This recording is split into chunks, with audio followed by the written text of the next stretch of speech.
رسومات سوال نمبر 6، تمہاری مذہبی رسومات کس حد تک درست اور صحیح ہیں؟ خصوصاً ناندی کے بارے میں بتاؤ۔ جواب الف، ہماری مذہبی رسومات کے ثبوت میں بہت کچھ کہا جا سکتا ہے، تاہم یہاں چند ہی نکات پر اکتفا کیا جائے گا۔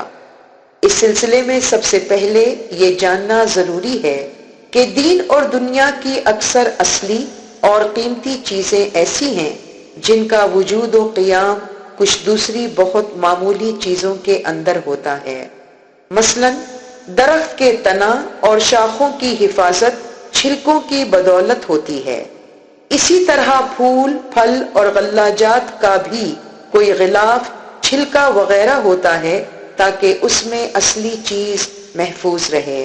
اگر کوئی انجان آدمی تنا کے چھلکوں کو بیکار سمجھ کر چھیل پھینکے تو ظاہر ہے کہ درخت بہت جلد سوکھ جائے گا۔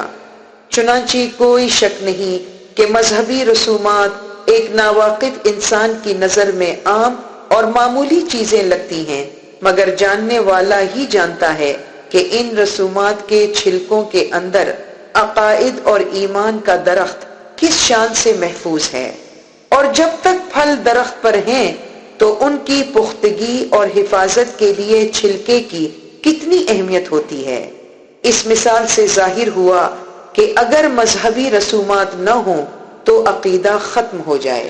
جواب دے، ہماری مذہبی رسومات کلی طور پر صحیح اور حق و صداقت پر مبنی ہیں، کیونکہ یہ سر تاسر امام زمان علیہ السلام کے امر و فرمان کے مطابق ہیں، یا ان کے متعلق صاحب امر کی تصدیق کی سند موجود ہے، جبکہ امام برحق خدا اور رسول کی جانب سے مختار دین ہیں، کیونکہ آپ نہ صرف اللہ اور اس کے رسول پاک صلی اللہ علیہ وسلم کے فرمان گزار ہیں، بلکہ اس کے ساتھ ساتھ اولو الامر کی حیثیت سے خود بھی ہدایت کرنے والے ہیں۔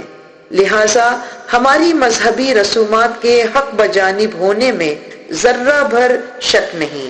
جواب جیم، یہ حقیقت ہے کہ کسی ملک و قوم کی جائز اور مناسب رسومات تشریع کی اصل و اساس ہوا کرتی ہیں۔ اس کے یہ معنی ہے کہ جب شریعت بنی تھی تو اس میں مفید رواج پیش نظر رہا ہے، اور جب بھی شریعت کے کسی گوشے میں تبدیلی آتی ہے تو وہ رواج کے تغیر و تبدل کی وجہ سے یوں ہوتی ہے۔ ملاحظہ ہو مولانا جعفر شاہ پلواروی کی کتاب اسلام دین آسان اور اجتہادی مسائل۔ جواب دال، ناندی منادی کا مطلب ہے کسی نیک کام میں حصہ لینے کا اعلان، اور یہ رسم دین اسلام کے تصور مسابقت یعنی آگے بڑھنے میں مقابلہ کرنا کے عین مطابق ہے۔ چنانچہ قرآن میں ہے وَيُسَارِعُونَ فِي الْخَيْرَاتِ۔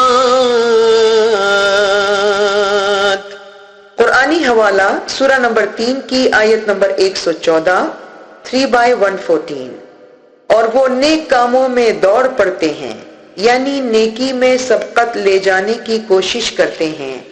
نیز ارشاد ہوا ہے کہ أُولَئِكَ يُسَارِعُونَ فِي الْخَيْرَاتِ وَهُمْ لَهَا سَابِقُونَ۔ قرآنی حوالہ سورہ نمبر 23 کی آیت نمبر 61، 23/61، یہی لوگ نیکیوں میں جلدی کرتے ہیں اور بھلائیوں کی طرف دوسروں سے لپک کے آگے بڑھ جاتے ہیں، اور یہ بھی فرمایا گیا ہے کہ فَاسْتَبِقُوا الْخَيْرَاتِ۔ قرآنی حوالہ سورہ نمبر 5 کی آیت نمبر 48، سو تم نیکیوں میں سبقت لے جاؤ۔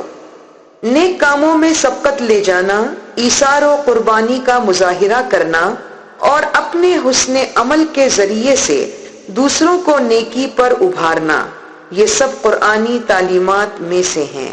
لہٰذا ان کی کچھ مثالیں جماعت خانہ میں پیش کی جاتی ہیں تاکہ دین کی عملی صورت ہمیشہ جماعت کے سامنے رہے۔ چنانچہ رسول اللہ صلی اللہ علیہ وآلہ وسلم اکثر دفعہ مسجد ہی میں اعلان فرماتے تھے کہ فلان کام کے لیے مالی قربانی کی ضرورت ہے، جس میں اصحاب کبار رضوان اللہ علیہم ایک دوسرے سے بڑھ چڑھ کر حصہ لیتے تھے۔